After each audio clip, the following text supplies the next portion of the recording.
melawai. Pemerintah Provinsi DKI Jakarta menggelar kegiatan deklarasi pilah sampah dan pencanangan HUT ke-499 Kota Jakarta pada 9 hingga 10 Mei 2026 di Plaza Festival Koridor Jalan Rasuna Said, Jakarta Selatan.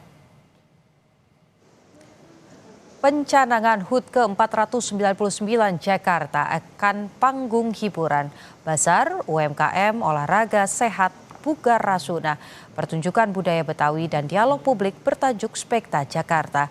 Kegiatan ini juga mengusung kampanye lingkungan bertajuk Jaga Jakarta Bersih, Pilah Sampah sebagai salah satu fokus utama acara, yakni gerakan deklarasi pilah sampah yang mengajak masyarakat lebih peduli terhadap pengelolaan sampah dan kebersihan kota.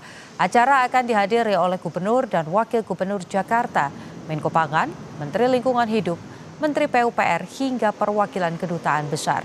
Acara juga disambut baik oleh pelaku UMKM yang dapat memperluas pasarnya melalui kegiatan pencanangan HUT ke-499 Jakarta. Ini kan juga diberi kesempatan bagi pelaku UMKM untuk bisa kemudian bazar ya, memperkenalkan produk-produknya di sini. Nah, sejauh ini untuk produk-produknya sendiri gimana nih di bazar UMKM ini, cukup beragam kah?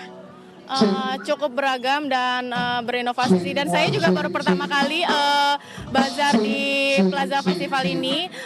Semoga bisa memperkenalkan produk saya ke seluruh banyak warga Jakarta, apalagi besok nanti ada acara Car Free Day untuk di Rasuna Said. Makin banyak orang yang mengetahui produk saya, dan terima kasih.